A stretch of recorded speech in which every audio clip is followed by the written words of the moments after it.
The Biden-Harris administration has aided and abetted genocide.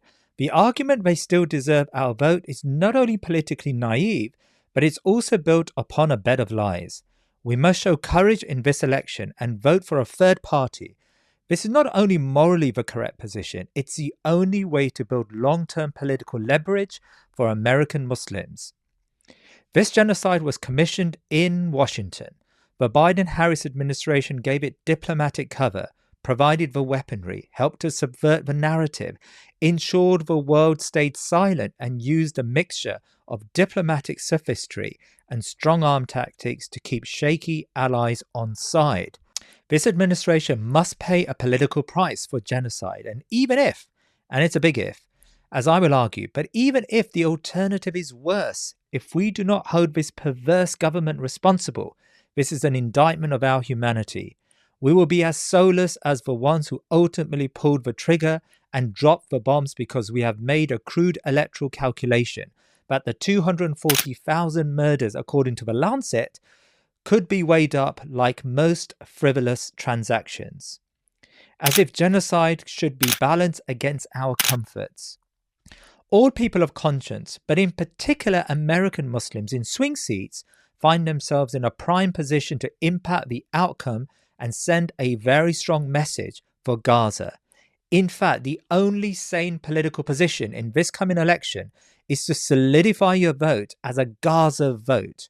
Many Muslim communities live in these critical swing states, and this election will come down to a wafer-thin margin in a handful of marginals. We owe it to Gaza to attach a grave political price to this genocide. Now, there are still those who are under the illusion that the Biden-Harris administration is a mere bystander in the slaughter that is Gaza, and so assign a misplaced benignity to their actions. This allows them to wheel out the much misused lesser of the two evils argument. With this framing, the Democratic administration will always come out on top in any calculation that includes a repulsive Trump. This could not be further from the truth. Far from being inert, the Biden-Harris administration collaborated with Israel from the very start to perpetuate this genocide. They are partners in this slaughter, willing accessories. Washington, which was long ago captured by special interests that work against the ordinary American, worked diligently with the Israeli war machine, punctuating their complicity with slight tickles of distaste for the most extreme excesses of Netanyahu. When these light words of censure were not taken seriously, they refused to utilize their armory, their enormous armory of political, economic, and material leverage to rein in this war machine, even when they were warned at the earlier stages that the result would be a humanitarian catastrophe which would violate international law. Instead, this administration drew imaginary red lines that blew away in the dust. Biden and Harris have provided every single weapon the Israelis require to prosecute this slaughter, releasing billions in military aid. They have vetoed every UN resolution that called for a ceasefire, even ones worded with the most placid language. And when a non-binding resolution was presented to end the occupation of the West Bank at the General Assembly, they lobbied their allies to vote it down. The charge sheet is endless. Washington is a crime scene. When the ICC chief investigator Karim Khan sought to issue arrest warrants against leading Israeli officials, Biden hit out at the institution, calling the move outrageous, whilst Democratic US lawmakers pressurized the organization to drop the process after Netanyahu lobbied senators. 8 months into the killing spree, Biden declared, "Let me be clear, what's happening is not a genocide." It's the same administration that arbitrarily cut funding to the UNRWA, a lifeline for many in Gaza, to help the Israelis starve the population and aid ethnic cleansing. It was a Biden-Harris administration that coerced allies to ignore the ICJ opinion that Israel may be committing genocide. It's the same vile administration that laid down a red line over an assault on Rafah, only to walk back when indeed Israel began its assault on the city. This horrid administration showed zero empathy for American Aisha Noor when she was shot in the head by Israelis in cold blood as she stood as an observer to a protest. They refused to even meet the family, lest they could be misconstrued as being pro-Palestinian. Instead, the administration accepted the Israeli narrative that it was an accidental killing. It was the Biden and Harris administration who secured Israel against any possible Iranian attack by shooting down Iranian missiles, albeit telegraphed, and instructing Arab allies like Jordan to do the same. This administration is not a bystander. It is complicit. Biden-Harris are Israel. They belong to the same settler colonial enterprise. Yet the argument goes that any vote not going to Kamala Harris would enable Trump to come to office. And Trump is the greater of the two evils. Let me make it clear. Trump is a Zionist. His blend of right-wing populism and narrow nationalism is repulsive.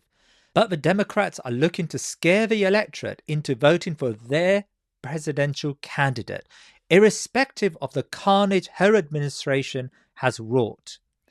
This misapplication of the lesser of the two evils is done intentionally to scare voters.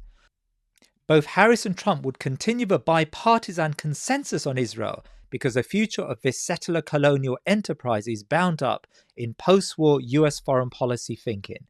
This was seen in the recent presidential debate where Trump and Harris both fell over one another in showing their underlying love for Zionism. Democratic Vice President nominee Tim Walz declared the expansion of Israel and its proxies is an absolute fundamental necessity for the United States. This is a two-party nightmare. In reality, there is no lesser of the two evils when it comes to Palestine. Rather, just two vessels of poison, one blue and one red.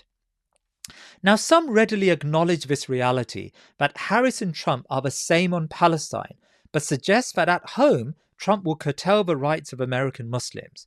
The Muslim ban is off-cited, but also the general level of Islamophobia that was encouraged within some quarters of the far right, to which Trump depends heavily for votes.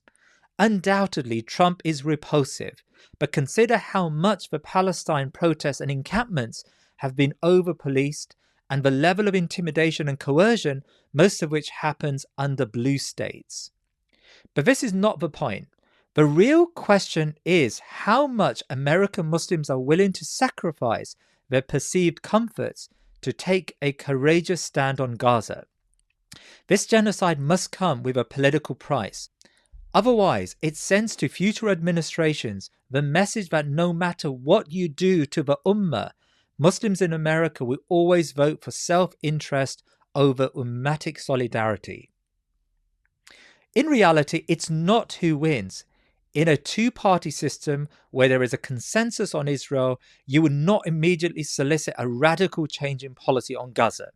It is really about how they lose.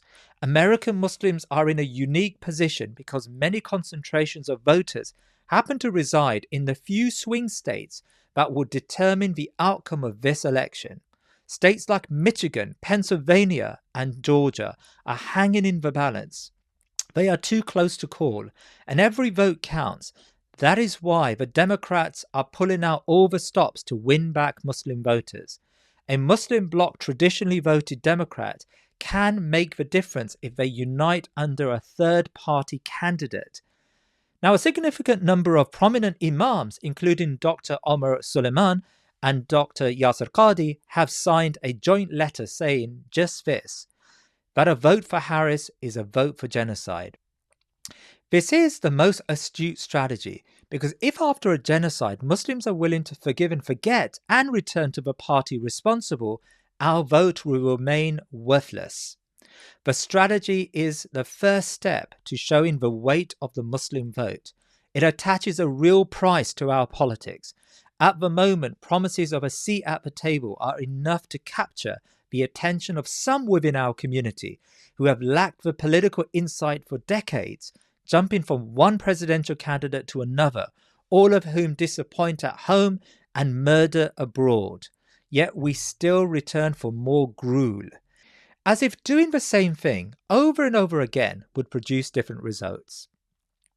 It also matters because the power solicited by AIPAC, the Israel lobby that dominates Washington, they have pumped money into pro-Israeli candidates of both parties. The power of the lobby would be severely undermined if Harris and a host of preferred Zionist-backed congressional candidates lost because of the Gaza vote. That's why AIPAC brashly claimed that 99% of all candidates backed by the group win. Being pro-Israel is both good policy and good politics, they brashly declare. And this is the political objective we should aim at, challenging this lobby's strength through tactical voting. In the recent UK elections, despite the Labour Party landslide, the news the next day was that Labour did very badly in constituencies, voter districts that were angered by the bipartisan position on Gaza. Some big names destined for cabinet positions were torpedoed by unified voters that sent a clear political message, whilst others narrowly kept their seats despite a national swing towards their government. It is not about who wins, it's about how they lose. Muslim Americans can construct a strong political statement on election night. The millions offered by the Israel lobby in swing seats and tight congressional races were blunted by people unified against injustice. Gaza mattered. There's also an argument that voting for a pro-Gaza third-party candidate may also come with a compromise. Those standing are perceived to have regrettable views on several social and political matters, including Syria. The reality is that the Muslim voters have to engage with these political parties and individuals actively.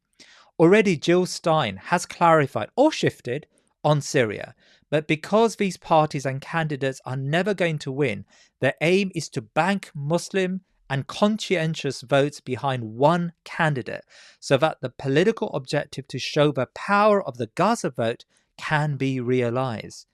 You are not responsible for the program of government in a two-party system that is not designed to bring a third party to power, at least not in one election. You will not make Gaza the political call if votes are diffused between many political parties. The Muslim community leaders have to quickly decide on who this third party candidate will be.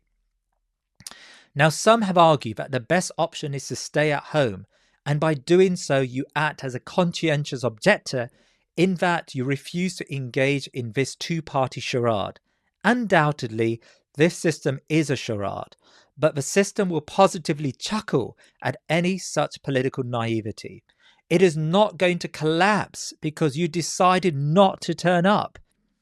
It will happily chug along on the most minimum of turnouts, as it has. More importantly, your denunciation based on Gaza would not be registered effectively. Indeed, there has to be a broader outreach to denounce the systemic problems of Washington. But in the little time available, we should not let the perfect be the enemy of the good. This coming US election is the first step in freeing ourselves of this two-party nightmare, and its impact may not lead to an immediate change on the ground in Gaza. I readily accept that. Rather, it will dent the very system, this duopoly, that has added a silencer to Israeli firepower. But suppose you want to send a powerful message to the establishment, to the lobbies, to the military-industrial complex, to those who care little about your vote, let alone the lives of the children of Gaza. In that case, this election requires you to punish the facilitators of genocide in Washington. It needs American Muslims to display courage and ummatic solidarity. Let's wake up to the news that Harris lost because she supported this nightmare. In the long road to justice, let's make this election count. We owe this to the beleaguered people of Gaza. We owe this to ourselves.